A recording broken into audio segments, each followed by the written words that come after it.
Our Sunrise Smart Start begins with the breaking news updates this morning about this overnight homicide in Rochester. This morning we did find out the name of the man who was killed in this deadly shooting. That victim, 34-year-old Isaiah Thomas. RPD says around 8:30 he was shot at North Plymouth Avenue near Lyle Avenue and died at the hospital.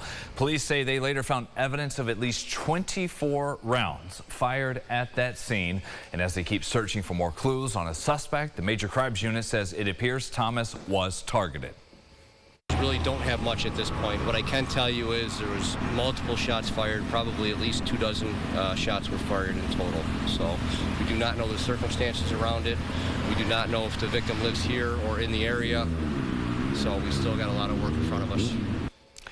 Police haven't said how many potential shooters there were at that scene. RPD is asking anyone with information or video from nearby to send that over to 911.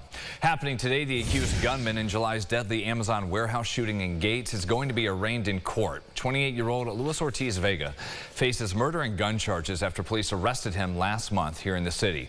Investigators say July 24th, he shot and killed 24-year-old Marcus Ortiz Harris, who was about to start his shift at work, then took off to Pennsylvania. After the homicide, that arraignment is at 9:30. The jury gets back to its deliberations today in the trial of a woman who's charged with murder and arson after a house fire killed 5-year-old Malachi Stovall last summer. The jury went off to the deliberation room yesterday as Takeda Hendricks, that defendant, chose not to take the stand.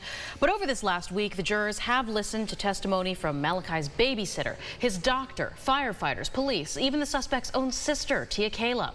During the closing arguments, the defense says they struggled to find a more tragic case, but they argue tragedy alone cannot convict Hendricks. They also pointed to inconsistencies throughout the trial, including a brief moment when that sister, Tia Kayla Hendricks, admitted she lied while on the stand. The prosecution then showed forensic evidence, video, and testimony from witnesses to prove Hendricks is guilty of starting that fire on Portland Avenue. The deliberations will pick back up again at 9:30. Sunrise traffic updates here, 6:51. One new issue just reported over on the east side in Penfield. Empire Boulevard at Autumn Trail as you're coming up the hill there near Plank Road. West side still have that issue in Rochester over at West Ridge Road and Primrose Street. We'll be checking sunrise traffic again if you're headed out later this morning when we see you at 7:25. For now, let's go inside the huddle. Got the Bills back in action, taking on their division rivals tonight. The Miami Dolphins at home. Miami is currently 0-2, giving up 33 points each to the Patriots and the Colts in the first 2 weeks. Josh Allen and the Bills have had a pretty strong showing against the Fins in recent years. The Bills are winners of 6 straight against Miami, and a win tonight would make that 10 in a row at home against the same franchise. Although the defense has looked pretty weak for the Dolphins to start the new season, Josh Allen is not underestimating them on that side of the ball.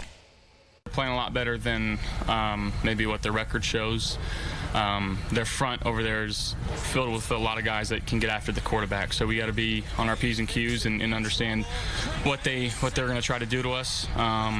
You know, they're pretty unpredictable in terms of, you know, when and where they're blitzing. So making sure that I'm seeing as much as I can, watching as much film as I can to try to pick up on cues. You probably have a visor, but that nose is looking much better today. The Bills will be without a few starters on defense due to injuries at Oliver and Matt Milano. Meanwhile, Taron Johnson, Cam Lewis are still listed as questionable. Kickoff is at 8:15. You can watch that game at home on Prime Video or NFL Plus. And new this morning, may not feel like fall a little later today, 80s, but hey, families are already excited to start celebrating the fall season. We'll get back to it briefly tomorrow and getting ready for opening weekend in Macedon at Longacre Farms. Got the famous corn maze, everything else, all the ice cream. Here's Ron Spitzer live on the farm this morning.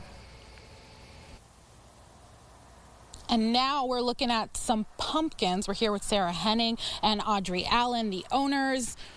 What is this pumpkin land you called it? Yes, this is pumpkin land. We're full of great specialty small pumpkins, stacking pumpkins, great quality carving pumpkins this year. We're really happy with the pumpkin crop. It looks incredible.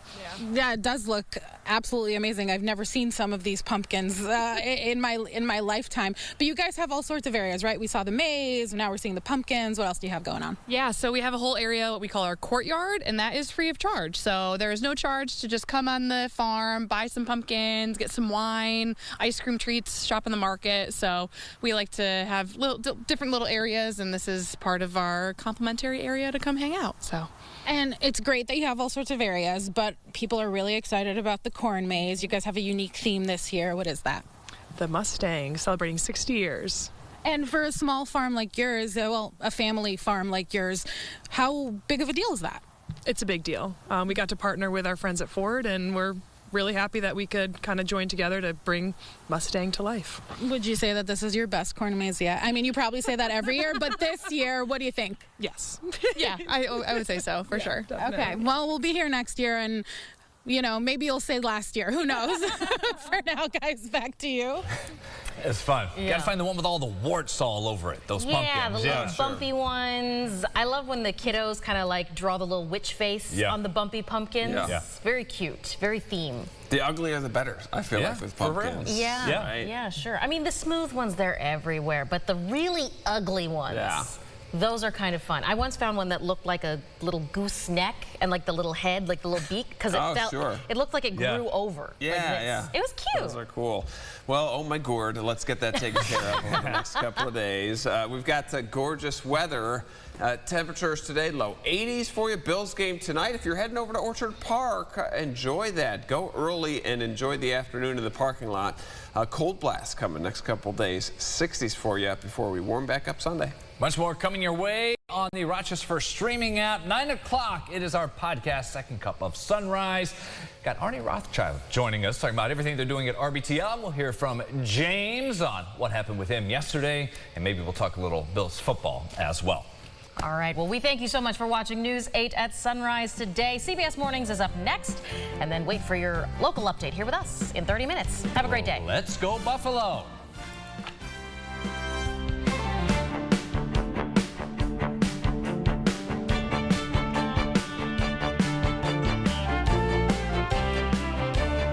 Follow News 8 wherever you are on RochesterFirst.com, Facebook, X, and on our app for news and weather.